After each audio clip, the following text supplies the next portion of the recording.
Pagbasa mula sa unang aklat ni Samuel. Sa pamamahala ni Eli, si Samuel ay patuloy na naglingkod kay Yahweh. Nang panahong yon, bihira nang magpahayag si Yahweh at bihira na rin ang mga pangitaing galing sa kanya. Malabo na noon ang mata ni Eli. Minsan, natutulog siya sa kanyang silid.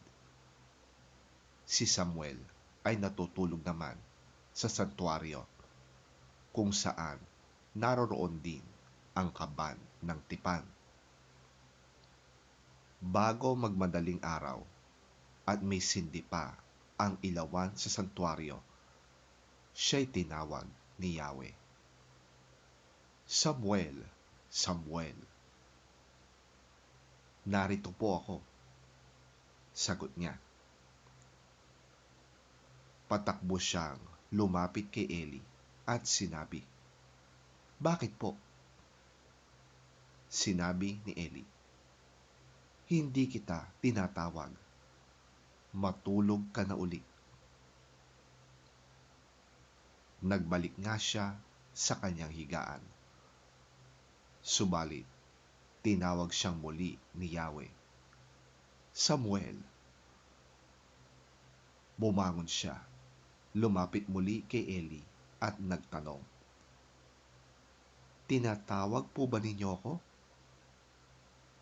Sinabi ni Eli, "Hindi kita tinatawag, anak.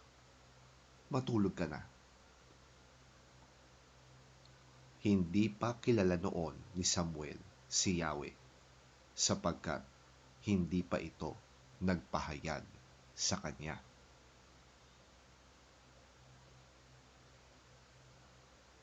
Sa ikatlong pagtawag ni Yahweh, muling lumapit si Samuel kay Eli at sinabi, "Narinig ko pong tinawag ninyo ako."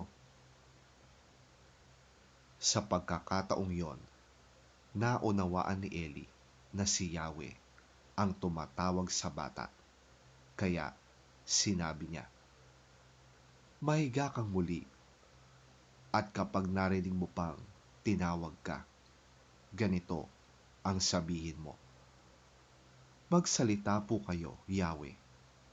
Nakikinig po ang inyong lingkod." At muli ngang nahiga si Samuel. Si Yahweh ay lumapit kay Samuel at muli itong tinawag, "Samuel, Samuel." Sumagot si Samuel, "Magsalita po kayo. Nakikinig ang inyong lingkod."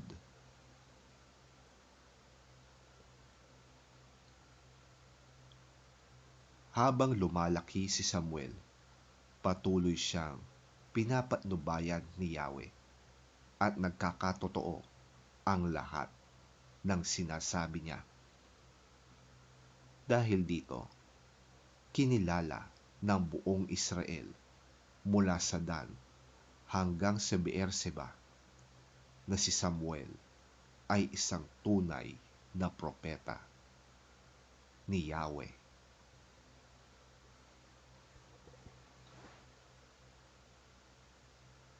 Ang salita ng Diyos. Salamat sa Diyos.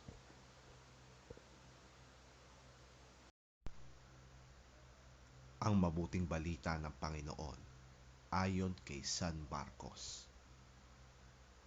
Papuri sa iyo, Panginoon. Mula sa sinagoga, si Jesus, kasama sina Santiago at Juan, ay nagtuloy agad sa bahay ni Simon at Andres.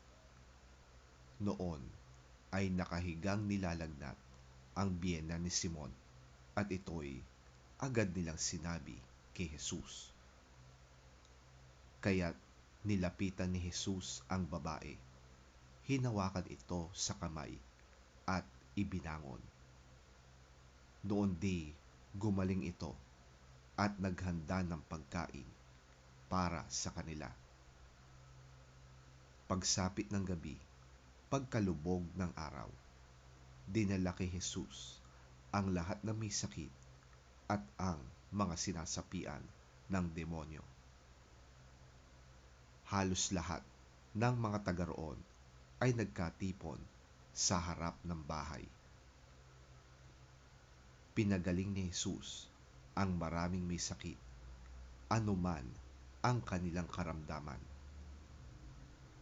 Pinalayas din niya ang mga demonyo at hindi niya hinayaang magsalita ang mga ito sapagkat alam nila kung sino siya.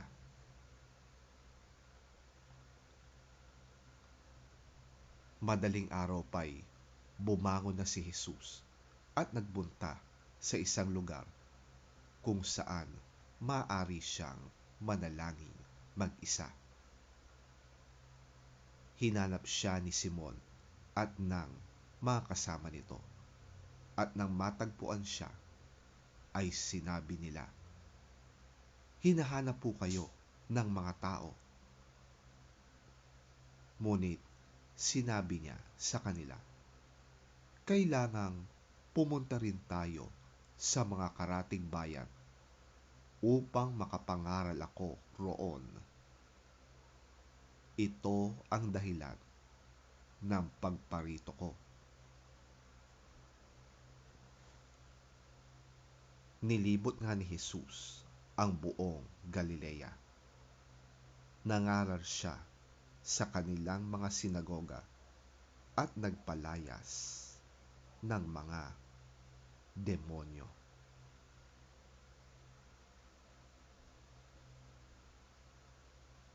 Ang mabuting balita ng ating Panginoon. Pinupuri ka namin, Panginoong Hesukristo. As soon as they left the synagogue, they went with James and John to the home of Simon and Andrew.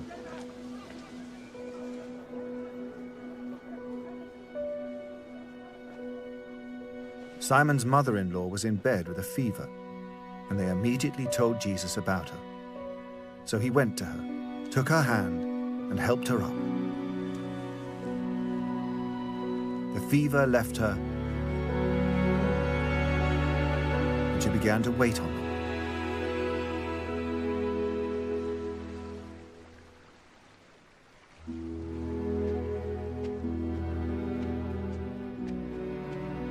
That evening after sunset, the people brought to Jesus all the sick and demon-possessed. The whole town gathered at the door, and Jesus healed many who had various diseases. He also drove out many demons, but he would not let the demons speak because they knew who he was.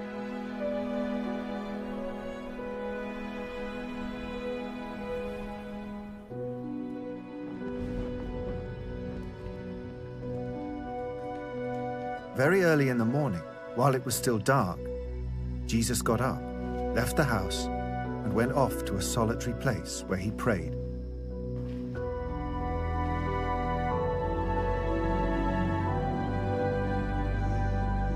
Simon and his companions went to look for him. And when they found him, they exclaimed, "Everyone is looking for you." Jesus replied, "Let us go somewhere else, to the nearby villages, so I can preach there also. That is why I have come." So he traveled throughout Galilee, preaching in their synagogues and driving out demons.